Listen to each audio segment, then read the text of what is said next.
Good morning, student of class 3. How are you? I hope you all are fit and healthy. So welcome back to your EVS class, student. Today date is 12 October 2021 and I am teaching you chapter number today I will start a new chapter, that is chapter number 13. Okay, so the story of a wheel. Name of the chapter is the story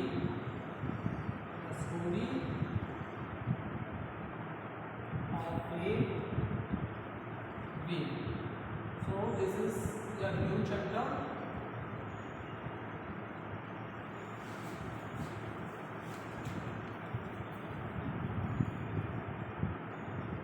Okay, student, one more thing. All of you open number page 67. Okay, four jumble words are left. We will complete that. Then I will continue this. I will start a new chapter, that is the story of a wheel. Okay, so it is THORN.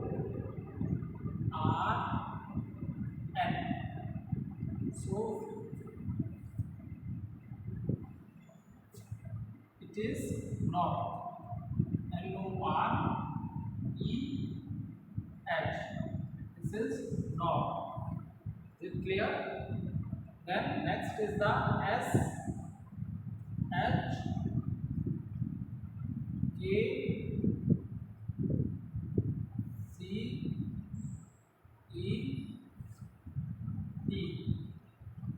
So what is this? This is in the jumble form. When we arrange in a right form, then it becomes sketch.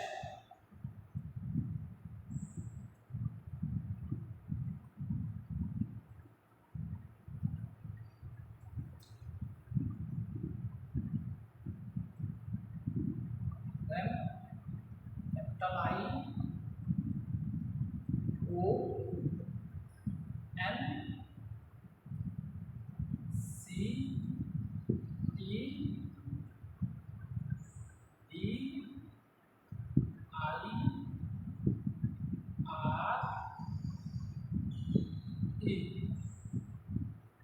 So it becomes direction.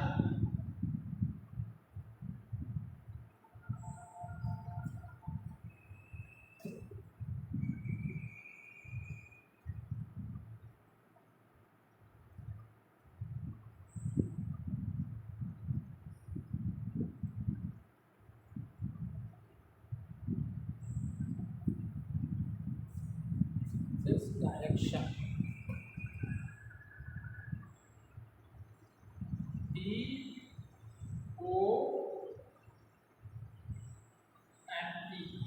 When we rearrange it, then it becomes top. TOP. Top.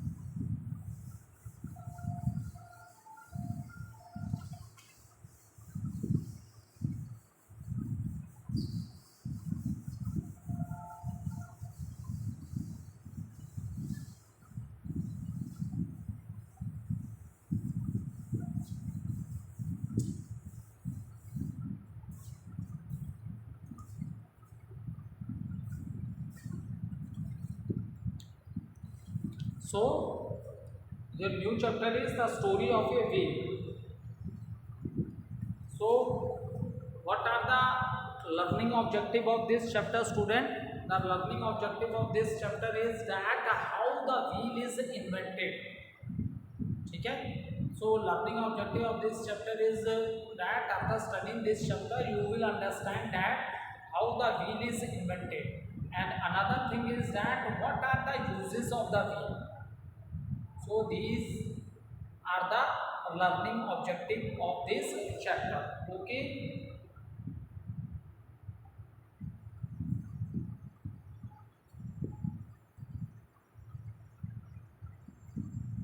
So let's start this chapter with a little discussion with you student.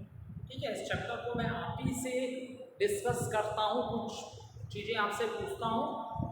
ठीक है, how to come to school, आप school कैसे आते हो.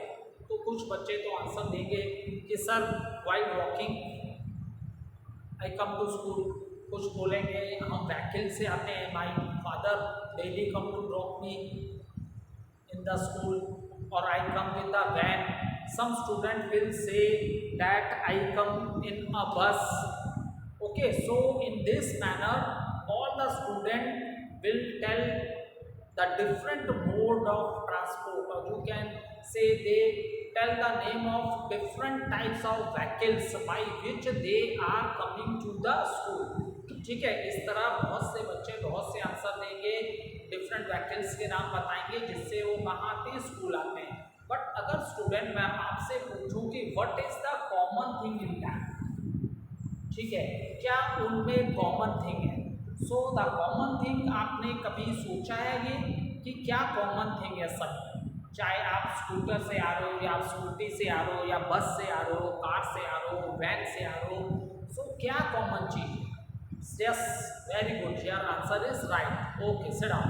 Yes, student. The common thing is that all these mode of transport they are moving on the wheels. ठीक है. अब only difference क्या है? The size of the wheel.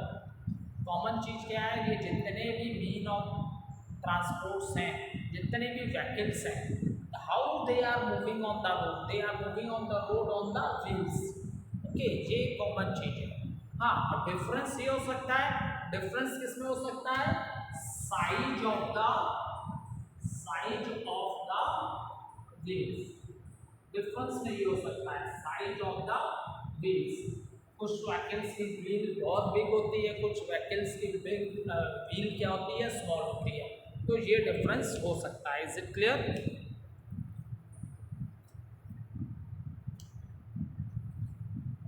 अब देखो, a wheel is very important for us. ठीक है, wheel क्या है, हमारे लिए बहुत इंपॉर्टेंट है. और there are many man made things in which these wheels are used. There are many man made things. ये व्हील्स क्या हमारे लाइफ में बहुत ही इंपॉर्टेंट रोल प्ले करती हैं. बहुत सी मैन मेड थिंग्स आप देखोगे, बहुत सी मैन मेड थिंग्स हैं जिसमें मैक्सिमम में ये व्हील्स यूज होती हैं. ऐसा नहीं है कि व्हील्स सिर्फ व्हीकल्स में ही यूज हो रही है बेटा. ठीक है, ऐसा नहीं है कि व्हील्स सिर्फ व्हीकल्स में ही यूज हो रही है. बहुत सी मैन मेड थिंग्स हैं जिसमें ये व्हील्स क्या हो रही हैं, यूज हो रही है. ठीक है, जैसे आप एग्जाम्पल ले लो, आपकी जो मम्मी लोग स्विंग मशीन होती है जिससे कपड़ा सिलते हैं, ठीक है, स्टिच करते हैं, कपड़ों की स्टिचिंग करते हैं. तो आप देखते होंगे उसको भी मम्मी लोग अगर आपके हाथ से चलाती हैं या बाई फुट वो लोग अगर चलाती हैं हाथ से, तो उसमें भी एक व्हील लगी होती है ना. Is it clear. So wheels ऐसी चीज़ है जो कि हमारे लाइफ में बहुत ही इंपॉर्टेंट है. और मैन मेड बहुत सी मैक्सिमम लगभग सारी चीज़ों में व्हील का क्या होता है, यूज होता है. अब देखो, इस चैप्टर में स्टूडेंट हम ये डिस्कस करेंगे कि how the wheel was invented. Wheel की खोज कैसे हुई. ठीक है, क्योंकि अगर हम ओल्ड टाइम की बात करेंगे तो ओल्ड टाइम में ह्यूमन बींग्स, जो अर्ली ह्यूमन बींग्स थे, they move from one place to another in search of food and shelter. जो अर्ली ह्यूमन बींग्स थे उस समय उनको क्रॉप लगाना, मतलब कल्टीवेशन करना भी नहीं आती थी. They are living a life just like a animals. जैसे एनिमल फॉरेस्ट में रहते हैं, सेम इसी तरह की लाइफ अर्ली ह्यूमन बींग्स की थी. जैसे आप देखोगे एनिमल्स एक जगह से दूसरे जगह घूमते रहते हैं, किसके, फूड के लिए और अपने शेल्टर के लिए. In the same manner early human beings also move from one place to another in search of food and shelter, because at that time he don't know how to do the cultivation. ठीक है, और जब वो एक place से दूसरी place पे जाता था ना बेटा, तो वो बाई फुट वॉक करके ही जाता था। ठीक है, वो वॉक करके ही जाया करता था। ठीक है, so he also cover the distance while walking from one place to another. हाँ, after some time early human beings को एनिमल्स को टेम करना है। टेम मतलब होता है, टेम मीन्स वश में करना आगे। ठीक है, क्योंकि अर्ली ह्यूमन बींग्स भी कहाँ रहता था, फॉरेस्ट में ही रहता था एनिमल्स के साथ। तो उसने ऑब्जर्व किया कि कुछ एनिमल्स ऐसे हैं जो उतने डेंजरस नहीं हैं। तो क्योंकि भाई फॉरेस्ट है, फॉरेस्ट में तो कार्निवोरस एनिमल्स भी मिलेंगे जो फ्लैश खाते हैं, हार्बिवोरस एनिमल्स भी मिलेंगे जो सिर्फ प्लांट्स खाते हैं, और ओमनीवोरस एनिमल्स भी मिलेंगे जो प्लांट्स और फ्लैश दोनों खाते हैं। तो हम जो ह्यूमन बींग्स हैं, हम किस कैटेगरी में आते हैं? हम लोग ओमनीवोरस के कैटेगरी में आते हैं। We eat plants also, plants products also, and we eat flesh of the animals also. ठीक है, so all type of animals you will find in the, you will observe or you will see in the forest। ठीक है, अब देखो, अब उसको क्या है, कुछ एनिमल्स को उसने देखा कि these animals are not very dangerous, so उसने कुछ एनिमल्स को टेम कर लिया, मतलब अपने वश में कर लिया, और उन एनिमल्स को भी अपने संग रखने लगा। ठीक है, आप देखो पिक्चर में देखो। ठीक है, उन एनिमल्स को अपने संग रखने लगा। आप देखो इस पिक्चर में देखो, अर्ली ह्यूमन बींग्स क्या कर रहा है? अर्ली ह्यूमन बींग हंटिंग भी कर रहा है, वो एनिमल्स को मार भी रहा है, और कैसे लेके जा रहा है? अपनी बैक पे।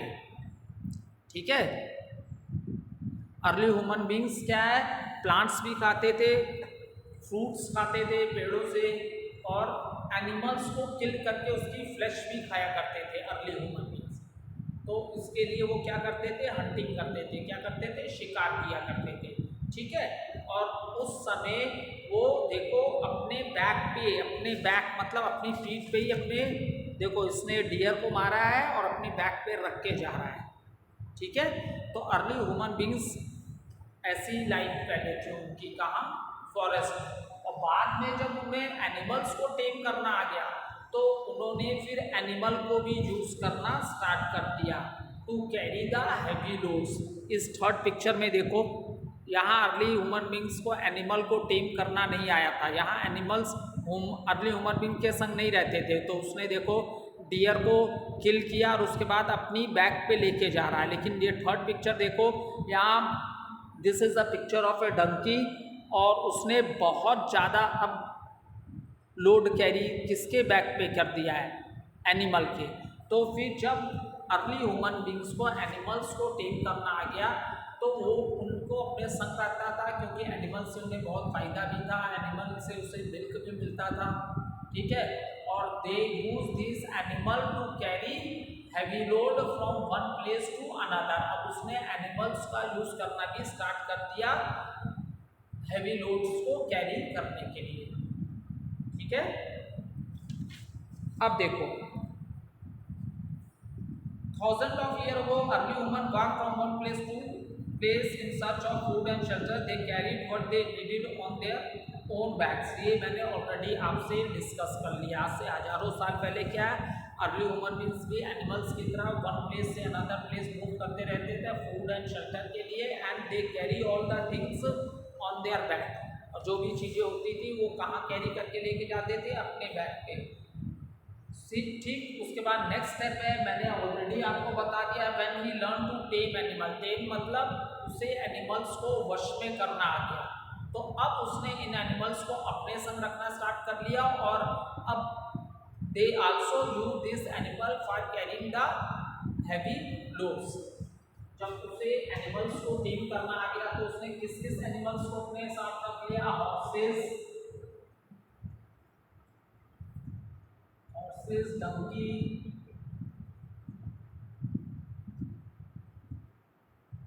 काऊ, एफ्लो,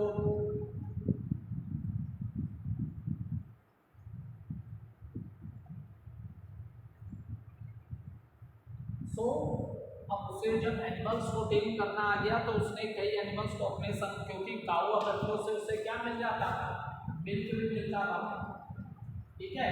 और हॉर्स और डंकी को वो क्या यूज करता था, अब हॉर्स की बैक पे भी बैठ के they are moving from one place to another. बहुत लोग घोड़े की भी सवारी करते हैं ना, राइड करते हैं ना घोड़े को भी, तो he can move from one place to another by sitting on the back of the horse, ठीक है। so and they use donkey to carry heavy load from one place to another।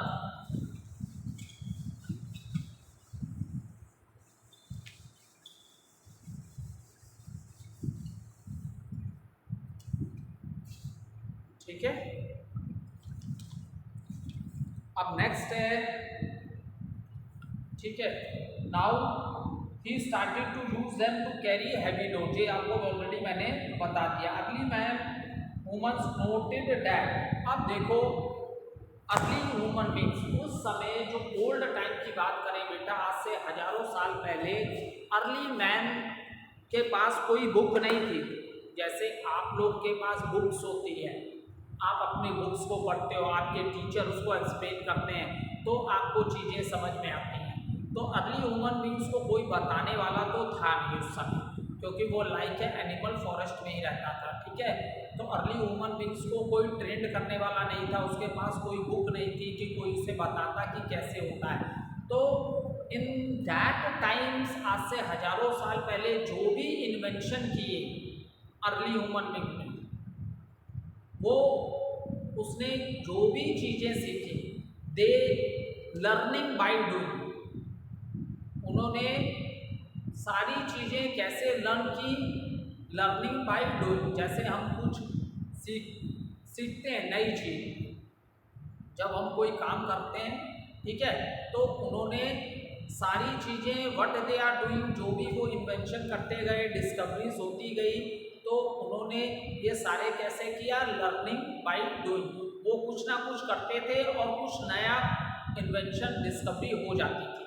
उन्हें पहले से उस चीज़ के बारे में कुछ पता नहीं होता था, क्योंकि मैंने बताया ना उनके पास कोई बुक्स थोड़ी ना थी कि उसमें से पढ़ के कर लेते।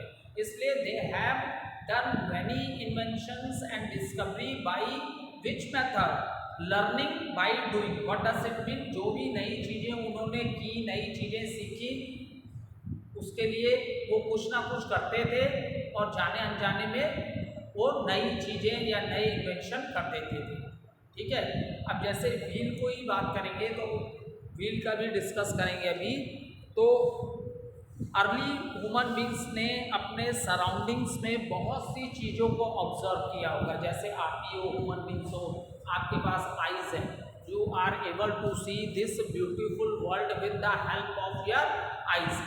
आपको अपने अगल बगल की सारी चीज़ें बिल्कुल विजुअल होती हैं अपने आइज की वजह से। इस तरह अर्ली ह्यूमन बींग फॉरेस्ट में रहता था, तो उसने अपने सराउंडिंग्स में चीज़ों को ऑब्जर्व किया होगा। उसने देखा होगा कि कुछ पेड़ बहुत छोटे हैं, कुछ मीडियम साइज हैं, कुछ बहुत बड़े हैं, इतने बड़े बड़े माउंटेन्स हैं, रिवर्स हैं, स्टोन्स हैं, ठीक है।